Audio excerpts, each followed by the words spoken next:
সালাম।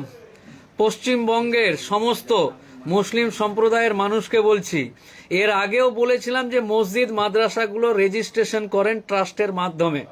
আমাদের অফিস থেকেই কত রকম মাদ্রাসা মসজিদ রেজিস্ট্রেশন হয়েছে, অনেক রকম ট্রাস্টের আন্ডারে মাদ্রাসা মসজিদগুলো রেজিস্ট্রেশন করছেন না।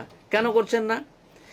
আগামী 5 তারিখ পর্যন্ত শুধুমাত্র যে সমস্ত সম্পত্তিগুলো ওয়াকাফ সম্পত্তিগুলো এর আগে থেকে রেজিস্টার্ড আছে, ওয়াকাফ বোর্ডের নিয়ন্ত্রণাধীন, মানে ইসি নাম্বার আছে, ওয়াকাফ বোর্ডকে দেওয়া আছে, ওয়াকাফ বোর্ডের নাম্বার আছে, সেই সমস্ত রেজিস্টার্ড, মানে আপনার বাড়ির পাশে মসজিদটা আছে ওইটা নয়, যদি আপনার বাড়ির পাশে মসজিদ, কবরস্থান, দরগা, খানকা যা আছে ওই মসজিদ বা কবরস্থানটা যদি ওয়াকাফ বোর্ডের ইসি নাম্বার দিয়ে রেজিস্টার করা থাকে তাহলে ওইটা আগামী 5ই ডিসেম্বরের মধ্যে উম্মিদ পোর্টালে রেজিস্টার করতে হবে। এখন অবধি পাওয়া খবর অবধি, বা ওয়াকাফ বোর্ডের অনেকেই গেছিল, তারা যোগাযোগ করে এই খবরটুকু পেয়েছে।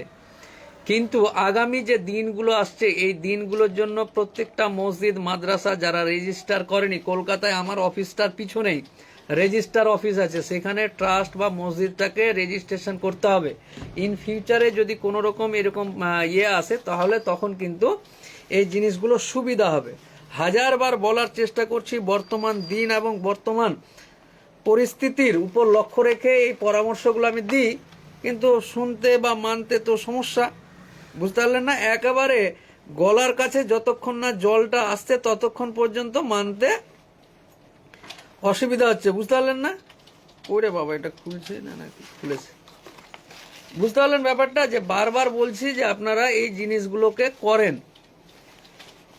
আমার সমস্ত রাজ্যের যে সমস্ত মাদ্রাসা মসজিদগুলো আছে সেই মাদ্রাসা মসজিদগুলো 3 জন বা 4 জনের কমিটি করে একদিন এখানে আসতে হবে না, ফোনে যোগাযোগ করে এগুলোকে কমিটিগুলোকে হোয়াটসঅ্যাপে পাঠালে তারা তাহলে ডিড, একটা 500 টাকার স্ট্যাম্পের উপরে একটা ডিড তৈরি হয়, জমি রেজিস্ট্রির মতো, একেবারে আঙ্গুল ছাপ, চোখের মনি টনি দিয়ে মসজিদ মাদ্রাসাগুলোকে রেজিস্টার করতে হবে ইমিডিয়েট।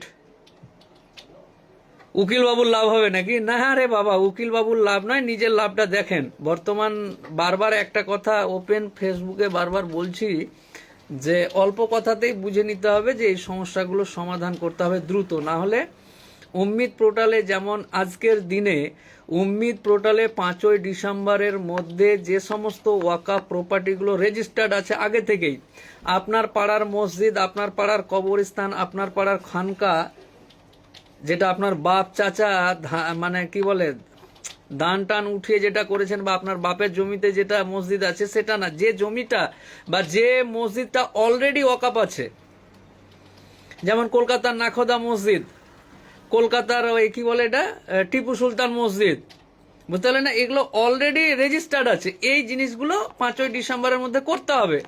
আপনার পাড়া, যেটা আমাদের যেরকম পান্ডুয়া শরীফ, আমাদের পান্ডুয়া, মালদার পান্ডুয়া শরীফ, তার কাগজ জমা দিতে হবে। এরকম অনেক প্রপার্টি আছে যেগুলো অলরেডি ওয়াকাফের মধ্যে। আমাদের উত্তর দিনাজপুরের ইসলামপুরে ওয়াকাফ প্রপার্টি আছে, মালদার পান্ডুয়া থেকে অনেক কিছু আছে, তো মুর্শিদাবাদের অনেকগুলো আছে। তো এই যে যেগুলো অলরেডি রেজিস্টার্ড আছে সেইগুলোরই কাগজপত্র উম্মিদ পোর্টালে জমা দিতে হবে।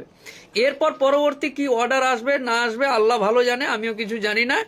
যদি এরকম হয় তাহলে আগামী দিন, যেটা আপনার বাবা জমি দান করে যে মসজিদটা করেছে, বা আপনার মা জমি দান করে যে কবরস্থানটা করেছে, ওই কবরস্থান মসজিদের কাগজগুলো বা সেটা যদি রেজিস্টার্ড না থাকে তাহলে ট্রাস্ট রেজিস্ট্রেশনের জন্য করে নিতে হবে। এটা হলো আর যদি আপনারা বুঝতে না পারেন তাহলে ওই আমাদের অফিসের নাম্বারে ফোন করলে আমরা বলে দেবো, বুঝতে পারলেন না? করতেই হবে, এই হলো ব্যাপার।